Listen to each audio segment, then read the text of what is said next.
And we're joined now by Jack Armstrong. Jack, what did you make of Nick Nurse publicly calling out Pascal Siakam for his foul troubles so far this season? Well, number one, it's an accurate appraisal. When I look at a guy like Pascal Siakam, he's got tremendous lateral quickness.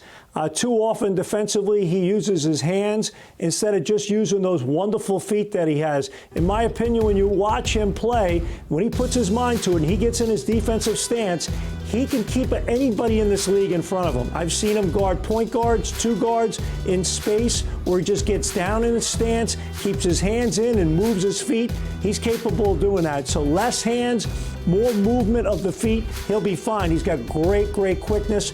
And secondly, I think he's got to be more conscious of when he's driving the ball where that second defender's coming from, because they're setting him up for offensive fouls. So, but again, these are all correctable errors. He's a tremendous young player. He's got a wonderful attitude, and there's no doubt in my mind he'll make the adjustments.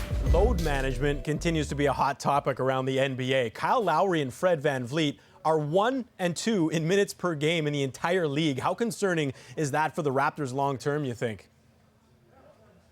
Well, the little concern just popped up, obviously, with the news that Patrick McCaw is going to be out for a while with knee surgery, so it thins your backcourt rotation a little bit.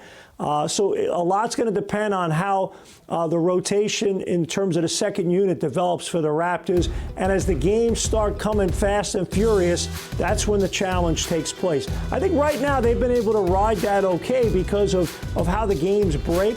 But I think that'll change in a little bit. And I think there's no doubt for the Raptors, developing that second unit is going to be a crucial element, because for a guy like Kyle Lowry and Fred VanVleet, as much as they want to play those minutes, when you start getting back-to-backs, 3 games in 4 nights, whatever the case may be, it gets really hard to do. Now, speaking of load management, Kawhi Leonard is sitting out for the second time already this season, tonight against the Bucks. It should have been Kawhi versus Giannis on national TV. ESPN analyst Doris Burke, she was very critical of the decision. Listen to this.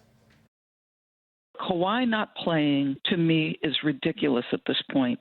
I don't understand it. The Clippers obviously have a responsibility to Kawhi and to winning and to long term. But the league also, I believe, is and should be concerned that their best players are not playing on nights when they're on national television.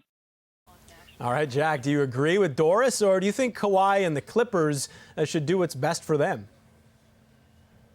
Well, I recall last year, early in the season, when the Raptors played the Milwaukee Bucks, both Giannis and Kawhi didn't play in that game. And I remember the general manager, Lawrence Frank from the Clippers, was at the game in Milwaukee. What was he doing there? He loves Milwaukee that much? Bottom line is, when you look at this situation, the people I feel bad for are the fans.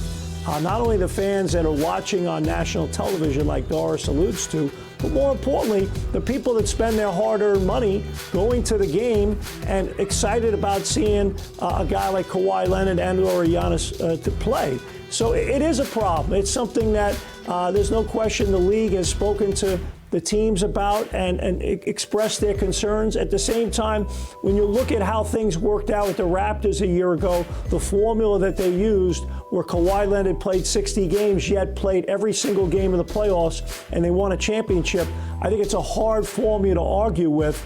And I think there's going to be a point in time where fans are going to rebel against it, and that's when only then we'll see change. Yeah, you wonder if the league's going to start thinking about some sort of rule to prevent this. Thanks for this. As always, he is Jack Armstrong.